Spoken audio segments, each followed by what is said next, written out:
Si tu as moins de 10 000 euros sur ton compte épargne, alors tu dois absolument voir cette vidéo. Donne-moi seulement 10 minutes et je t'expliquerai comment on épargne beaucoup d'argent de façon très facile. Si toi aussi, comme la plupart des gens, tu as du mal à mettre de l'argent de côté, peu importe combien tu gagnes, tous les jours, toutes les fins du mois sont assez compliquées parce que tu n'arrives pas à garder de l'argent de côté, alors cette vidéo, elle est faite pour toi. Je vais te partager d'ici la fin de cette vidéo 5 méthodes anglophones que moi-même personnellement j'utilise au quotidien, qui m'ont permis même quand j'étais étudiant en 2 ans seulement de mettre plus de 12 000 euros de côté avec mes jobs que je faisais en parallèle. Alors cette vidéo pourra réellement t'aider. Peu importe ce que tu fais, que tu sois étudiant aujourd'hui, salarié, que tu aies un job ou plusieurs jobs, ou que tu sois entrepreneur, mais tu peines à mettre de l'argent de côté, alors voici la vidéo parfaite pour toi. Si tu appliques exactement tout ce que je te partage dans cette vidéo, je te garantis et je te promets que tes fins du mois ne seront plus jamais la même chose. Avant de commencer, il y a un primordial qu'il faut comprendre. La vérité, c'est que les fondamentaux de l'argent tournent autour de 3 choses, comme le disait Robert Kiyosaki dans son livre Père riche et Père pauvre. Pour devenir riche, on passe par l'accumulation, donc gagner de l'argent, l'épargne, mettre de l'argent de côté et ensuite l'investissement. Beaucoup de gens, même moi je te dis ici dans des vidéos, ne mets pas de l'argent de côté en banque uniquement, ne garde pas tout ton argent à la banque. Oui, tu n'es pas obligé de garder tout ton argent, mais tu dois maîtriser l'épargne parce que sans ce point-là, tu ne pourras jamais t'enrichir. Dans cette vidéo donc, on va voir les fondamentaux. Les piliers de l'enrichissement quand on parle d'accumulation, d'épargne et d'investissement, forcément il faut rentrer de l'argent pour pouvoir épargner de l'argent. Et ensuite quand on épargne, on pourra investir. Mais si tu n'as pas d'épargne, tu ne peux pas investir. Et si tu n'as pas d'argent, tu ne peux pas épargner non plus. Donc forcément ces 3 vont ensemble. Quand il s'agit de faire entrer de l'argent, chacun a son choix. Il y en a qui choisissent le salariat, il y en a qui choisissent plusieurs jobs, il y en a qui choisissent l'entrepreneuriat ou d'autres font autre chose. Moi, en ce qui me concerne, j'ai choisi d'entreprendre.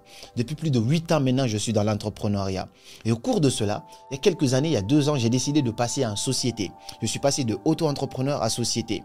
Pour cela, il fallait que je dépose mon capital de départ et que j'ai une banque professionnelle. Sauf que là, j'ai eu beaucoup de difficultés parce que les banques classiques, ce qu'on me proposait, les frais étaient assez chers. Parfois, on me disait plus de 37 euros par mois de frais de gestion de mon compte. Ça, c'est juste les frais.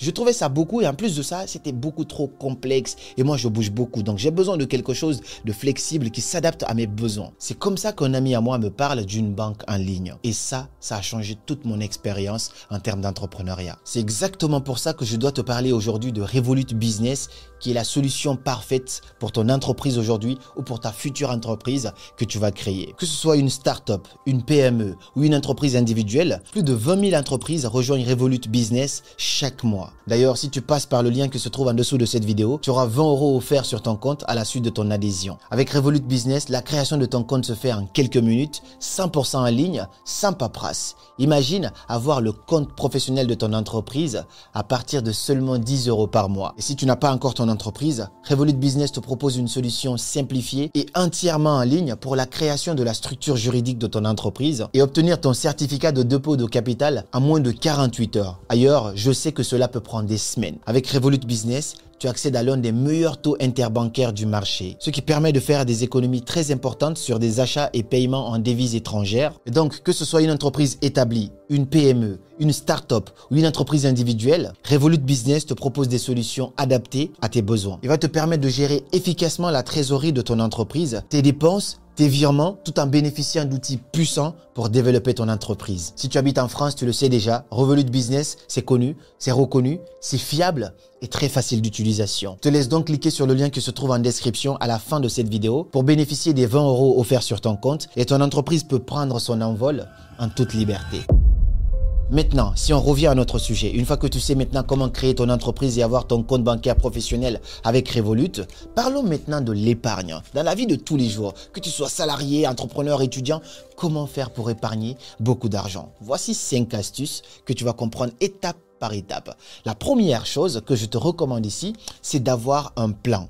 C'est-à-dire, on n'épargne pas juste comme ça parce qu'on veut épargner. Il faut qu'on ait une quantité d'argent qu'on veut épargner et à quelle date. Tu ne peux pas avoir ce que tu veux si tu ne sais pas ce que tu veux. Ça, c'est la première partie développement personnel avant même de rentrer dans les conseils finance. Si tu veux mettre de l'argent de côté, à chaque fois que je mets de l'argent de côté, il faut que j'ai quelque chose en tête. Est-ce que c'est pour investir dans quoi? Dans combien de temps tu veux avoir combien? Lorsque tu es dans ça, même si parfois tu as envie de dépenser XY, tu penseras toujours à l'atteinte de ton objectif et au deadline deadline que tu t'es fixé par rapport à cela et cela va te permettre de te priver de certaines choses inutiles aujourd'hui pour mettre de l'argent de côté. Ça, c'était vraiment le petit conseil. On n'est même pas encore dans les 5 astuces. La première règle que je te partage ici, c'est la règle des 10 sur 1. Ce qui stipule quoi? Si tu ne peux pas te le permettre 10 fois, alors ne l'achète pas une fois. Beaucoup de gens sont prêts à s'endetter pour acheter des choses juste pour paraître riche. Aujourd'hui, si tu donnes le choix aux gens, est-ce que tu veux devenir riche réellement mais que les gens ne disent pas que tu es riche? Ou est-ce que tu veux paraître riche, c'est-à-dire tu n'as pas d'argent mais que les gens pensent que tu es riche? Beaucoup vont vouloir paraître riche parce que ça fait plus cool.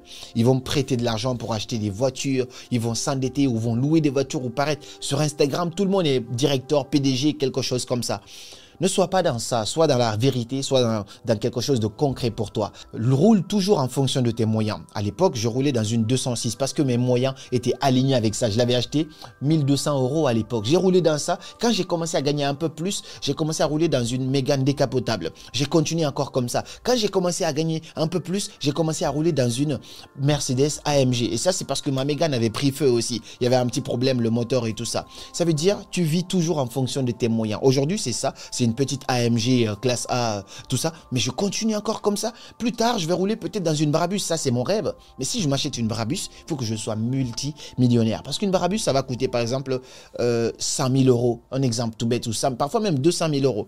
Si ma voiture de rêve, elle coûte 200 000 €, il faut que je sois multimillionnaire et que je puisse me le permettre 10 fois pour me le permettre. Très récemment, je voulais acheter une montre Rolex. C'est cette règle-là qui m'a rattrapé à nouveau. Je me suis dit, est-ce que là, je peux payer ça 10 fois sans grincer les dents? Sinon, alors je ne suis pas prêt.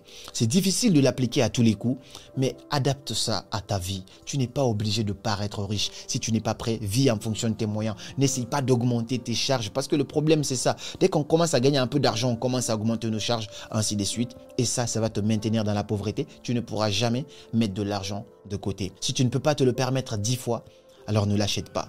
C'est aussi simple que ça. La deuxième règle que je te partage ici sur l'argent, pour vraiment mettre beaucoup d'argent de côté, plus on évolue dans les règles, plus ça devient très important. Cette deuxième règle ici, c'est que tu dois apprendre à budgétiser tes dépenses. Il faut faire un budget. Il faut voir, prends le temps pendant un mois. Tu notes toutes tes dépenses.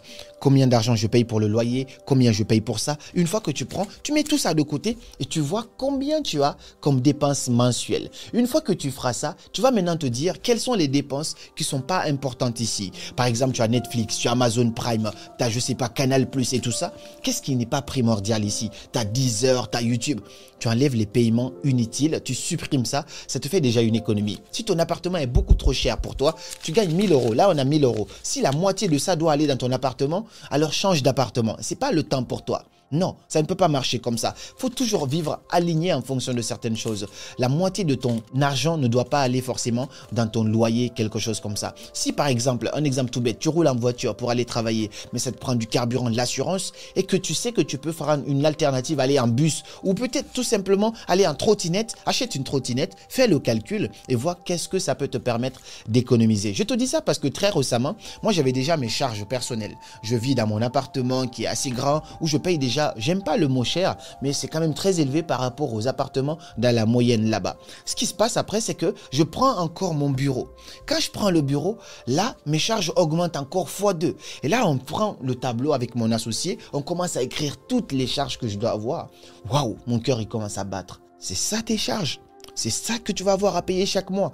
Le cœur, il commence à battre. À ce moment-là, deux choix. J'ai agi sur les deux en plus. Soit je réduis considérablement mes charges, donc je dis ok, ça j'enlève, ou soit je décide encore d'augmenter mes revenus en appuyant encore sur d'autres points et en étant déterminé d'une certaine manière. Lorsque tu budgétises, lorsque tu dis exactement voici combien je gagne, voici combien je dépense chaque mois, ça peut te déprimer parce que ça va te faire ouvrir les yeux sur des conneries que tu faisais financièrement, mais en même temps ça peut être une vraie source de motivation. Fais ça et élimine toutes les petites choses qui ne sont pas assez importantes. Café tous les jours, cigarettes, si tu élimines tout ça, peut-être ça va te faire gagner beaucoup d'argent en parallèle. Ça, c'est la deuxième chose. La troisième règle, selon moi, c'est la plus pertinente de toutes les règles que tu vas voir dans cette vidéo. C'est que tu dois apprendre à te payer en premier avec la règle des 50, 30, 20. 50-30-20, c'est une règle primordiale pour moi. 50-30-20, ça veut dire quoi? Généralement, les gens, quand ils vont recevoir leur salaire, donc ça, c'est leur salaire. Si je commence à faire des calculs ici, ils vont d'abord commencer à payer le loyer. Donc ça va être le loyer. Ils vont ensuite commencer à payer toutes les charges qui vont partir avec. Ils vont payer les restos, machin. Et à la fin du mois, il va leur rester juste ça. Parfois même, il ne reste plus rien. Parfois, ils sont à découvert parce qu'ils n'apprennent pas à se payer en premier. D'abord, nous, on a fait d'abord le budget. On sait combien tu dois dépenser en moyenne chaque mois. Donc là, ça te permet de encore mieux budgétiser et de te payer en premier. Ça veut dire, dès que je reçois, je donne un exemple toujours avec 1000 euros parce que c'est plus rond, c'est plus facile. Si je reçois mes 1000 euros, je sais que les 50% peuvent gérer toutes mes charges. Ça veut dire quoi? Ma voiture, l'assurance va sortir là, mon loyer va sortir là, ainsi de suite, tous les tralala qui vont aller dedans. Ça, c'est 50%. Ça veut dire, c'est la moitié. On va supposer que ça, c'est la moitié. Bon, je rajoute un peu, c'est ça. D'accord? Maintenant, le reste des 50% là, je vais d'abord aussi décider dans ma tête, avant même de sortir ça, je décide d'abord combien je dois me payer, c'est-à-dire je vire ce montant-là sur mon compte épargne. Parce que je sais que peu importe comment je dépense, voici mes dépenses dans le mois, c'est 500 euros, c'est un exemple. Avant même de payer mon loyer et tout ça, je prends d'abord 30% de cet argent-là, je vire sur mon compte épargne. Pour la plupart des gens, c'est 20%. Non, 30%. Il y en a même, c'est 10%. Pour moi, c'est ridicule parce que tu ne vas pas t'en sortir avec ça. Je prends 30%, je mets sur le côté. Et quand je mets ça sur un compte épargne, un livret A que j'ai ouvert à côté de mon compte ou sinon une deuxième carte bancaire, moi j'en ai plusieurs, c'est assez important. Donc tu prends ça, tu mets de côté et maintenant tu vas payer le loyer, tu vas payer les charges, ainsi de suite. Tu vas payer la nourriture, remplir le frigo. Maintenant, il y a forcément un petit 20% qui est là que tu vas mettre de côté pour les divertissements. Si jamais tes amis te demandent de sortir une fois par mois au resto, ça tu acceptes, ainsi de suite. Mais si à la fin du mois, tu n'as pas eu ces dépenses-là, ça aussi tu vas le prendre, tu le ramènes encore sur la partie épargne qui sera là. Donc je prendrai ce que je n'ai pas dépensé ici et je le rajouterai ici. S'il m'est resté 50, je le prends, je le rajoute sur mon compte épargne. Le mois peut encore recommencer. Chaque entrée d'argent, je fais comme ça. Donc les 50%, c'est pour gérer toutes mes dépenses dedans, mon loyer, la nourriture, le transport et tout ça. 30%, je me vire ça sur mon compte épargne chaque mois. Obligatoire, c'est la première chose que je fais avant même de payer le loyer, quoi que ce soit qui va avec. Et ensuite, enfin, les 20%, je mets ça de côté au cas où s'il y a une urgence, si j'ai envie de me faire plaisir, si j'ai envie de voyager, ça peut être un peu la petite économie de côté pour pouvoir me faire plaisir. Mais si à la fin, il n'y a pas eu ça, je prends encore et je mets encore sur mon compte épargne. Comme ça, plus tard, tu as envie d'investir, tu as suffisamment de fonds. Tu as envie de, de voyager, tu as suffisamment de fonds pour pouvoir te permettre. Et surtout, pour des cas d'urgence, ça aussi, tu as suffisamment de fonds pour pouvoir subvenir à ces besoins-là. Ta mère, ton frère, un enfant, quelqu'un est malade, tu peux prendre un peu dans ton épargne, pouvoir subvenir à ça sans avoir à prêter, à demander à quelqu'un de te prêter. Ça fait combien de temps que je suis dans ce pays, mais je ne me rappelle pas, c'est jamais arrivé une seule fois et que je demande à quelqu'un, prête-moi ça. Parce que j'ai toujours suggéré à ma manière. Je n'ai jamais... Au début, je ne gagnais pas énormément d'argent, mais avec le peu que je gagnais, j'arrivais toujours à gérer ça. Même avec 300 euros, j'avais toujours une facilité de gérer cet argent-là et de vivre en fonction de mes moyens. Ça, c'est la troisième règle, la règle des 50, 30, 20. 50% tes dépenses, toutes tes dépenses, 30% ton épargne, 20% au cas où, c'est divertissement et tout ça. Si ça ne marche pas là-bas, les 20%, tu les ramènes encore les 50%. Ton épargne doit être ta priorité. Et après, on parlera d'investissement. La quatrième règle ici, c'est la règle des crédits. Ça veut dire quoi? Tu évites les crédits à 100%. Sauf si c'est pour investir. Les crédits de consommation, jamais de ma vie, j'ai accepté ça. Mon téléphone, 1400 euros, si je peux me le permettre, je me le permets, j'achète directement. Mais je ne prends pas de téléphone à crédit. Je ne prends pas de caméra à crédit. Je ne prends absolument rien à crédit. Soit je suis prêt à me le payer, je le paye, soit je ne le paye pas. Parce que les crédits te ralentissent chaque mois. Il y a de l'argent qui sort et chaque crédit est avec des pourcentages et des bénéfices. Je préfère gérer mon argent comme ça efficacement. Je n'ai pas à me dire, ah lui, il va me prélever ça ici, lui va me prélever. Non. Si je ne peux pas me le permettre, si cette montre-là, je ne peux pas me le permettre, alors je ne l'achète pas. Mais je ne vais pas le prendre à crédit. Beaucoup de gens ont cette facilité et ça, c'est le piège de l'Occident. Dès qu'un iPhone sort, un dernier téléphone, même si tu n'as pas les moyens, tu peux aller, tu présentes tes papiers, on te donne, tu payes en 4 fois, tu payes parfois même en 12 fois, mais ça te ralentit dans ton envie de mettre de l'argent de côté. Prends ton argent, mets de côté, épargne, épargne. Pour l'instant, garde ton iPhone 7 si tu veux, garde ton Samsung, je ne sais pas, Huawei, peu importe. Quand tu auras les moyens d'acheter le dernier iPhone, tu iras acheter. Quand tu auras les moyens, et les moyens en fonction de ce qu'on vient de voir, si tu ne peux pas te le permettre 10 fois, n'y va pas malheureusement. Mets suffisamment d'argent de côté, sois riche au lieu de paraître riche. Donc, tant que je peux éviter les crédits, je le ferai au maximum. Les seules fois où je vais prendre des crédits, c'est pour investir dans l'immobilier par exemple. Mais je ne prends pas de ma voiture à l'époque, je l'avais acheté 16 000 euros, j'achète cash. Soit je suis prêt, soit je ne suis pas prêt. Je viens, je fais un virement, on prend ma voiture. Ainsi de suite, je continue. Au fur et à mesure, comme ça, c'est exactement comme ça que j'ai fait dans tout ce que j'ai fait. Toutes mes voitures, je les ai achetées cash à l'époque. Mon téléphone cash, mon ordinateur cash, les lumières, tout ce qui est là, c'est cash. Si je ne peux pas, je ne rentre pas dedans. Évitez les crédits, vivez en fonction de vos moyens et vous épargnerez beaucoup d'argent. Ça, c'est une règle primordiale que tout le monde devrait incarner ici. Prendre des crédits seulement d'investissement et pas de consommation. Et enfin, la dernière règle ici pour épargner beaucoup d'argent, c'est assez simple, c'est de gagner plus d'argent. En fait, parfois, on ne gagne pas beaucoup d'argent et on veut quand même économiser, vivre comme un rat. La solution ne se trouve pas là. Lorsque je te donne l'exemple de quand j'ai encore augmenté encore plus mes charges, je suis passé de mes charges personnelles, mon loyer qui était plutôt pas mal déjà, et ensuite l'assurance, la voiture, la box internet, l'électricité, tout ça, tralala. Au-delà de ça, j'ajoute encore le bureau. À ce moment-là, j'avais deux choix. Soit je décide, non, il faut fermer le bureau parce que ça fait trop de charges. Ou sinon, je me dis, il faut que je gagne plus d'argent. La solution, c'est ça. Il faut appuyer sur différentes sources de revenus pour gagner plus d'argent. Parce que lorsque les choses deviennent dures, soit tu recules, soit tu décides encore d'avoir des épaules plus lourdes pour assumer encore toutes ces responsabilités-là. Donc, la clé, c'est ça. Décide de gagner plus d'argent. Tu es salarié aujourd'hui, tu n'as qu'un seul salaire, tu ne gagnes que ça. Fais en sorte de gagner 2 fois, 3 fois ça. Plus ça augmente, plus ton épargne pourra augmenter aussi. Donc, crée-toi une autre source de revenus. Si tu es salarié, alors tu peux chercher un deuxième job. Même si le salaire n'est pas censé te rendre riche, ça pourra t'aider un peu. Tu n'auras pas de vie, tu auras 2 jobs. Il y en a qui ont 3 jobs, tant mieux.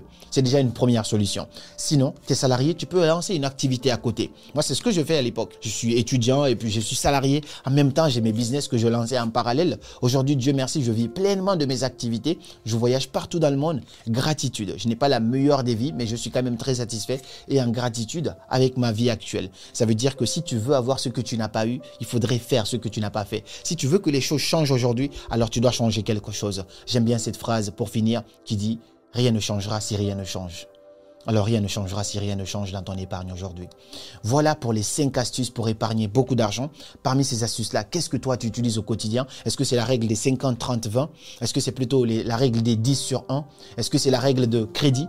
Partage-moi ici quelles sont tes astuces pour économiser beaucoup d'argent. Tu n'es pas censé suivre toutes les personnes qui vont te dire de ne pas épargner, de ne pas garder de l'argent de côté. C'est important de garder un minimum d'argent de côté. C'est bien de garder 10 000 euros, 15 000 euros, 20 000 euros d'épargne de sécurité. Et après, le reste, tu peux les investir, ainsi de suite. Commence par épargner. N'écoute pas forcément les gens qui veulent te vendre une formation et te dire de ne pas épargner. Non, tu dois épargner et ensuite, tu pourras investir. Partage-moi ton expérience dans cette vidéo. J'ai hâte de te lire dans les commentaires. Et puis, tu peux aussi aller cliquer sur le lien dans la description pour aller t'inscrire sur Revolut et avoir ton compte bancaire professionnel et recevoir 20 euros offerts. Le lien se trouve dans la description. Et moi, je te dis à très bientôt pour une nouvelle vidéo. Et comme toujours, c'était Karamo. Suivez vos rêves. Ils connaissent le chemin.